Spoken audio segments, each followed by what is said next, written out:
जय गुरु जी। शुक्राना गुरु जी, अनंतम शुक्राना हमारे गुरु जी महाराज का। ओम नमः शिवाय। शिव जी सदा सहाय। ओम नमः शिवाय। गुरु जी सदा सहाय। शुक्राना, अनंतम शुक्राना।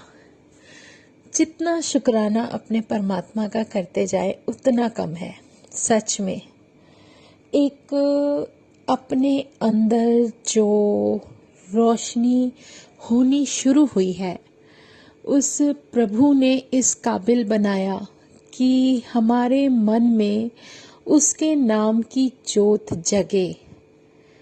तो उस रोशनी को, उस ज्योत को और प्रज्वलित करना है, उसको जितना रोशन कर सकते हैं करना है, ताकि जो अंधेरा हमारे दिल के अंदर है, मन में था, वो अंधेरा तो दूर हो। लेकिन साथ ही साथ अगर हमारे अंधेरा दूर होने के बाद हमारे पास हमारे साथ आने वाली किसी संगत के जीवन में रोशनी होती है और उनके जीवन का अंधेरा, उनके मन का अंधेरा दूर होता है, एक सिर्फ हमारे सच्चा रास्ता दिखाने का जरिया जो भगवान ने दिया है, वही रास्ता उसको दिखाने में, तो फिर हमारे जीवन का सार्थक होना कोई नहीं रोक सकता। हमारा गुरु हमें यही सिखा रहा है कि जो मैं तुम्हें दे रहा हूँ, जो बख्श रहा हूँ, उसकी अहमियत समझो। उस जीवन को सार्थक बनाने के लिए जो जीवन तुम्हें दिया गया है, जो ब्लेस किया है, जो ब्लेसिंग्स दी हैं, उन ब्लेसिंग्स को सिर्फ अपने तक मत रोको, उसको आगे भी जहाँ तक हो सके किसी मदद के लिए आगे बढ़ते ही जाओ। और शायद आप वो जरिया बन जाओ जो परमात्मा तुम्हें बनाना चाहता है। और किसी के जीवन में अगर कुछ खुशियाँ आ भी जाती हैं तो उसमें तुम्हारा तो कुछ नहीं जाएगा, लेकिन अगर वो ब्लेसिंग्स आगे जाकर उस व्यक्ति के जीवन में रोशनी ले आए तो इससे बेहतर पुण्य कोई हो ही नहीं सकता। हमारा गुरु हमें यही सिखा रहा है कि तुम्हें अपने जीवन में जो करना है वो यही है। और हमारी किस्मत अच्छी है कि हमारा महाशिव, हमारा पूर्ण गुरु जो बड़े मंदिर में बैठा है, विराजमान है, वहाँ से किस जगह, कितनी दूर तक आप ये मत सोचो कि आप वहाँ जाकर ही उनको देख पाओगे। अगर आप दिल से याद करते हो तो वो तुम्हारे पास, तुम्हारे करीब ही होते हैं। उनका रास्ता दिखाया हुआ यही है कि जो तुम्हें बख्श रहा हूँ, जो जीवन देता हूँ, जो ब्लेसिंग्स देता हूँ, उन्हें अपने तक मत रोको और उन्हें आगे भी दो। जो ज़रूरतमंद है, जिसको ज़रूरत है, उसको वो ब्लेसिंग्स दो ताकि तुम्हारा जीवन सार्थक हो सके। लेकिन हमारे यहाँ हम इंसानों में एक बहुत ही अलग नेचर होता है, एक ऐसा स्वभाव जो शायद हर किसी को पसंद नहीं आता, जो शायद किसी भी एक व्यक्ति को थोड़ा ऊपर उठते हुए देखकर वापस उसको पैर पकड़कर वापस वहीं खींचने की कोशिश की जाती है। शायद लोग ये बर्दाश्त नहीं कर पाते कि ये तुमसे बेहतर क्यों है। सच में अगर तुम एक दलदल या कीचड़ के अंदर फंसे हो और तुम बाहर निकलने की कोशिश करते हो तो वो तुम्हें वापस खींचने की कोशिश करता है और तुम्हें इतनी जोर से खींचता है कि तुम और अंदर तक घुस जाओगे। बस फर्क इतना है कि हमें अपना विश्वास नहीं खोना, हमें इस जीवन चक्र में दोबारा नहीं फंसना। जो भी परमात्मा रास्ता दिखा रहा है, बस सीधे सीधे उस रास्ते पर चुपचाप चलते जाना है। जो उस मालिक का हुक्म है उसको निभाते जाना है और कुछ नहीं। एक सबसे बड़ा एग्जाम्पल है जो समुद्र होता है, कितना विशाल होता है, कितनी तरह के जीव होते हैं, हर जीव का अपना स्वभाव अलग होता है। उन्हीं में एक केकड़ा होता है। कभी भी अगर ध्यान दो तो वो केकड़ा इतना अजीब होता है कि उसकी सोच ही अलग होती है। जो भी उसको पकड़कर एक बाल्टी में रख लेते हैं ना, आप ये देखो कि अगर उसमें 40 या 50 भी डाल दोगे, बहुत कम ऊंचाई होगी। वो चाहे तो वहां से निकलकर भाग सकते हैं, लेकिन जब भी कोई ऊपर चलने के लिए बढ़ता है तो दूसरा उसका पैर पकड़कर नीचे खींच देता है। इसी तरह पता नहीं कितना समय व्यतीत हो जाता है उनका, और वो उसी एक बर्तन के अंदर पड़े रहते हैं, ना तो खुद निकलते हैं ना किसी को निकलने देते हैं। ये बहुत बड़ी हकीकत है जो शायद परमात्मा हमें क्यों समझाते हैं, क्यों बताते हैं। हमारे जीवन में आगे बढ़ने के लिए हमें क्या करना है वो सब बताते हैं। सच में इतना अलग और इतना अजीब स्वभाव होता है केकड़े का कि जहां वो 10 कदम चलकर ऊपर चढ़ता है तो वही दूसरा जाकर दूसरा अपना रास्ता बनाने की बजाय उसी की टांग पकड़कर खींच लेता है कि वो नीचे गिर जाता है। यही कोशिशें बार बार चलती रहती हैं, लेकिन कोई उस जगह से बाहर नहीं निकल पाता। ये सब कुछ क्यों है? क्या है स्वभाव? क्या है ये मन की बातें जो हमारे मन में विचार बदलते हैं? ये क्या है सब? ये नेगेटिविटी क्यों आती है? क्यों इंसान अपने दिमाग में हमेशा एक ऐसी सोच बनाकर रखता है कि मैं ये नहीं कर सकता, या जो कुछ भी पॉजिटिव होने वाला भी होता है उसको लेकर नेगेटिव बैठ जाते हैं। तो ये सब चीजें जो कुछ भी हमारे चारों तरफ चलती रहती है, ये तो जब ह्यूमन लाइफ है तो वो सब तो होना ही है, लेकिन ये मानवीय स्वभाव है। ये बहुत बड़ी एक ऐसी सोच है जिसे हम जितना जल्दी समझ जाएं, हम उतना जल्दी इन चीजों से बाहर निकल पाएंगे। क्योंकि जब तुम एक सीधे रास्ते पर चलने लगते हो और अपना नेचर इस हिसाब से कर लेते हो कि शायद तुम्हारा नाम कुछ लोगों में हो जाए और वो तुम्हें पसंद करने लगे, तो जरूरी नहीं है कि वो सब कुछ हर किसी के लिए हो। उसमें से कुछ लोग आपके फेवर में होंगे, कुछ लोग आपके नेगेटिव में भी होंगे, और कुछ लोगों को ये बर्दाश्त ही नहीं होगा कि आप वहां तक पहुंचे कैसे।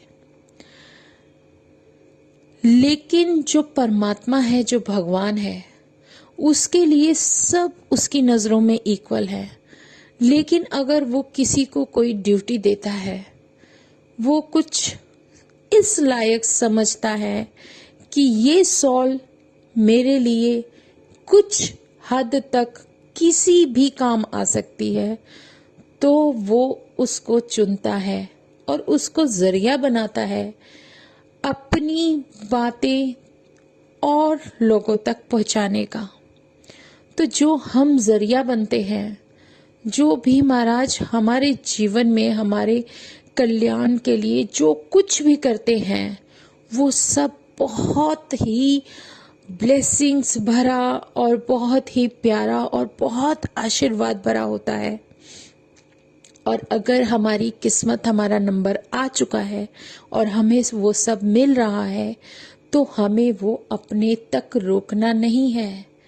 क्योंकि जो कृपा उस परमात्मा ने बरसाई है, उसमें से जो कोई नीडी है, अगर उसको हम थोड़ा थोड़ा बूंद बूंद देते हैं, तो उससे बेहतर हमारे जीवन में कुछ हो ही नहीं सकता। ये वो समझा रहे हैं, वो हमें सिखा रहे हैं, बता रहे हैं कि तुम्हें अपना जीवन जीना कैसे है।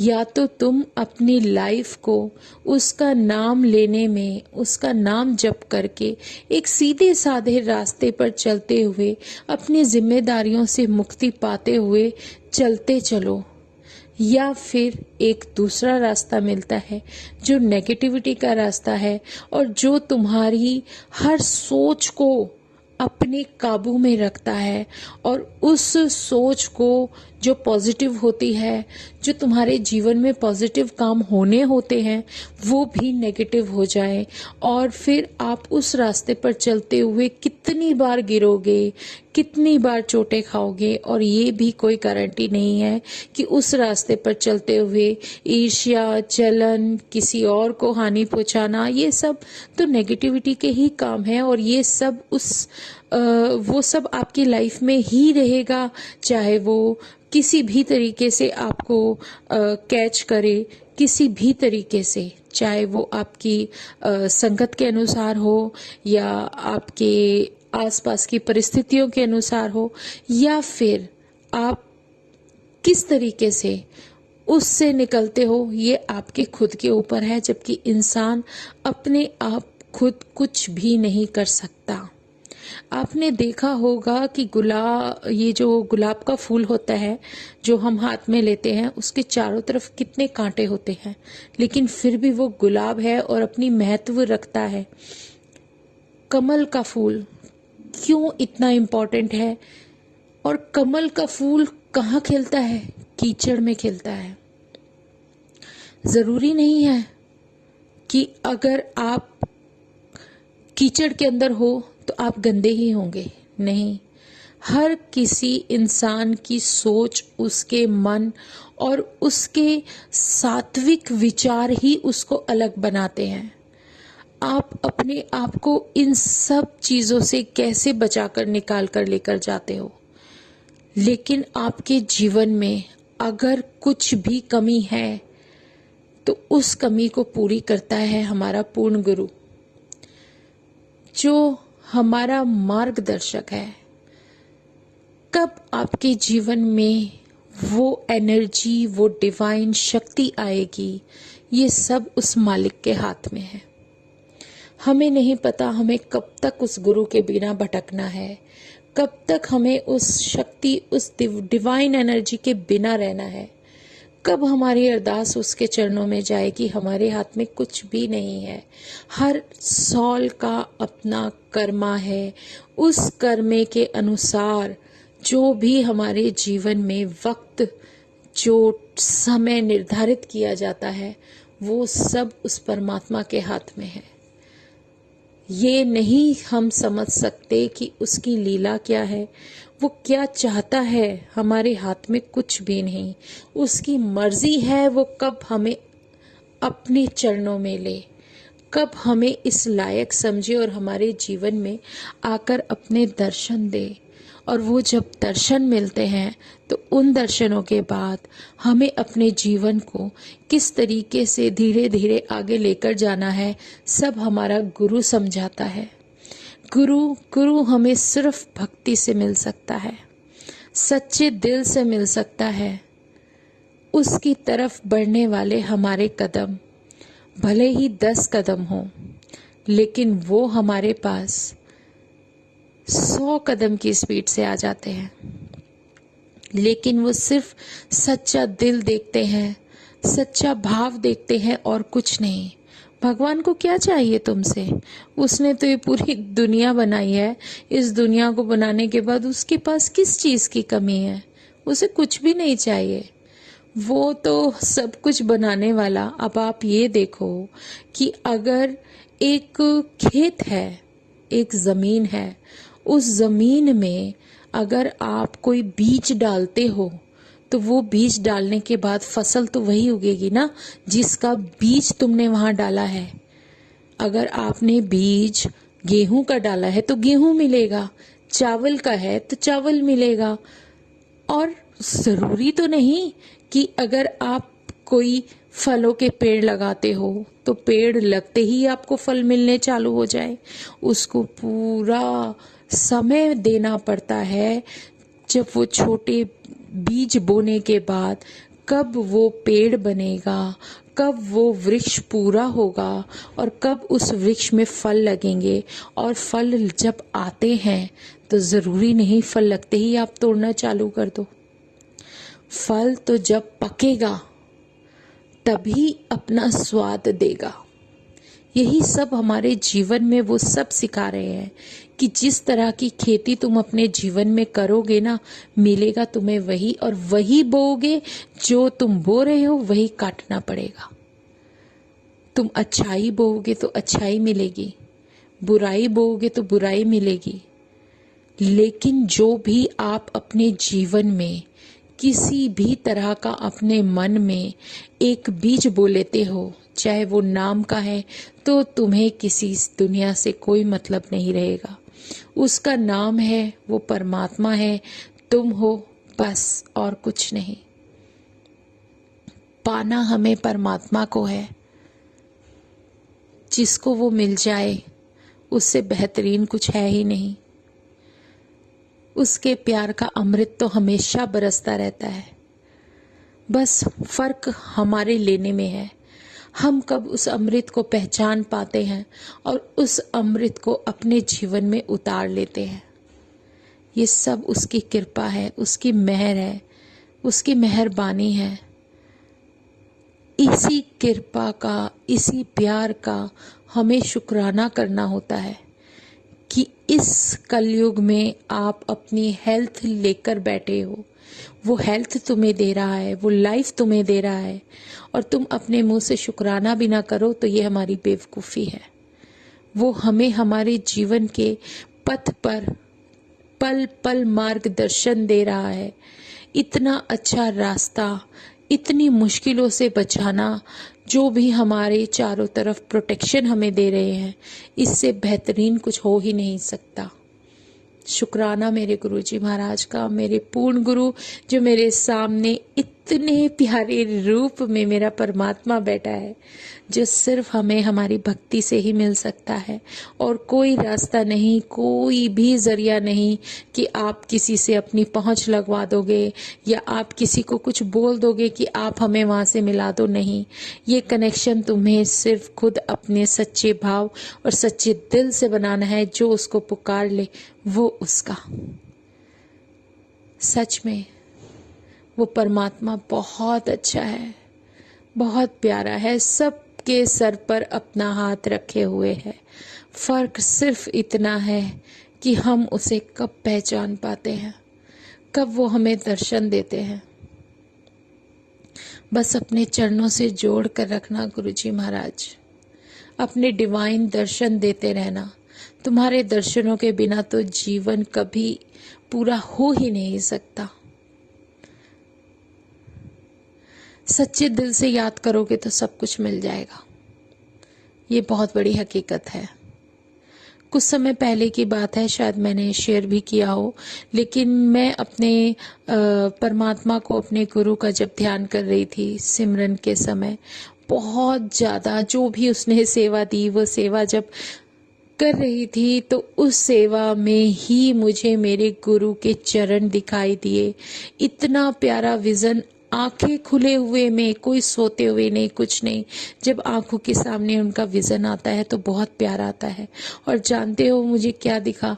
मुझे दिखा गुरुचरण। गुरुचरण, वो भी इतने विशाल रूप गुरुचरण का कि उन गुरुचरणों को देखकर आंखें बंद हो गई और सिर्फ शुक्राना निकला कि शुक्राना गुरुजी, जो तुमने मुझे अपने चरणों के इतने प्यारे दर्शन दिए। सच में इतना बड़ा था, इतना विशाल कि जैसे समुद्र के बराबर इतने बड़े चरण स्वरूप।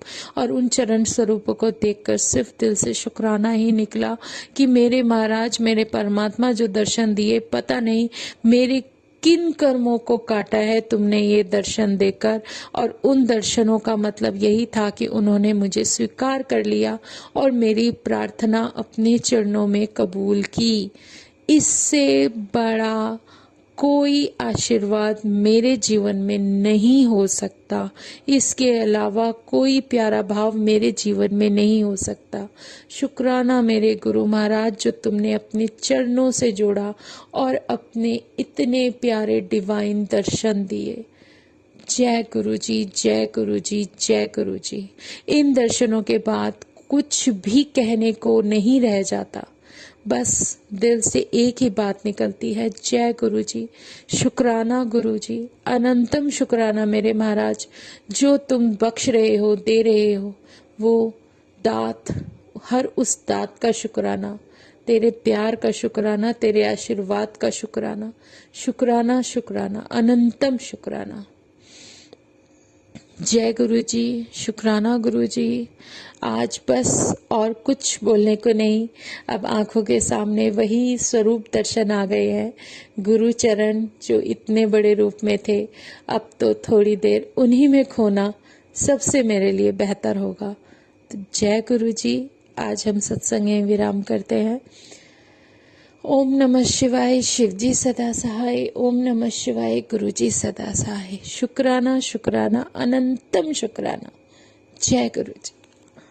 सच में